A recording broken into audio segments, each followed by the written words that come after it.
Breaking news చూస్తున్నాం. నాగపూర్ మత హింసలో కీలక నిందితుడైన షాహీం ఖాన్కు చెందిన అక్రమ నిర్మాణాలపై మహారాష్ట్ర ప్రభుత్వం ఉక్కుపాదం నోపింది. సోమవారం ఉదయం ఖాన్ నివాసంతో పాటు అతడికి చెందిన ఇతర నిర్మాణాలను బుల్డోజర్ సహాయంతో కూల్చివేశారు మున్సిపల్ అధికారులు.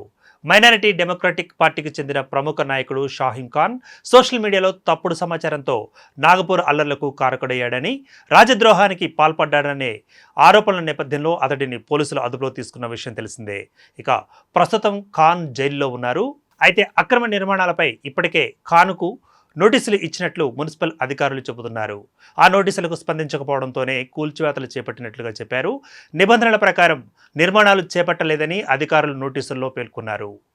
నాగపూర్ యశోద్ నగర్ ప్రాంతంలోని సంజయ్బాగ్ కాలనీలో ఉన్న నివాసం ఖాన్ భార్య పేరు మీద రిజిస్టర్ అయి ఉంది. అయితే అక్రమ నిర్మాణాలపై ఎన్ఎంసీ హెచ్చరికలు జారీ చేస్తూ నోటీసులు ఇచ్చినప్పటికీ ఎలాంటి దిద్దుబాటు చర్యలు చేపట్టకపోవడంతో ఆ భవనాలను కూల్చివేయాలని నిర్ణయం తీసుకున్నట్లుగా తెలియవస్తోంది.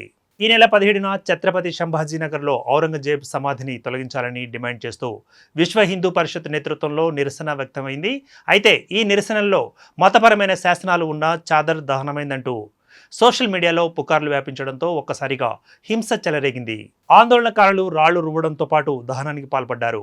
ఈ ఘటనలో 3 deputy commissioner of police rank అధికారులు సహా మొత్తం 33 మంది పోలీసు సిబ్బంది గాయపడ్డారు. సోషల్ మీడియాలో వదంతులకు కారణమైన షాహీం ఖాన్ సహా 6గురిపై దేశద్రోహం కేసు నమోదైంది. అలాగే దాదాపు 50 మంది నిందితులపై సైబర్ విభాగం నమోదు చేసిన కేసులు 4 ఎఫ్ఐఆర్లలోనూ వీరి పేర్లు ఉన్నాయి. ఈ ఘర్షణలకు సంబంధించి 200 మంది నిందితులను గుర్తించినట్లు, మరో 1000 మందిని సీసీ ఫుటేజ్ ఆధారంగా గుర్తించనున్నట్లు పోలీసులు అధికారులు చెబుతున్నమాట.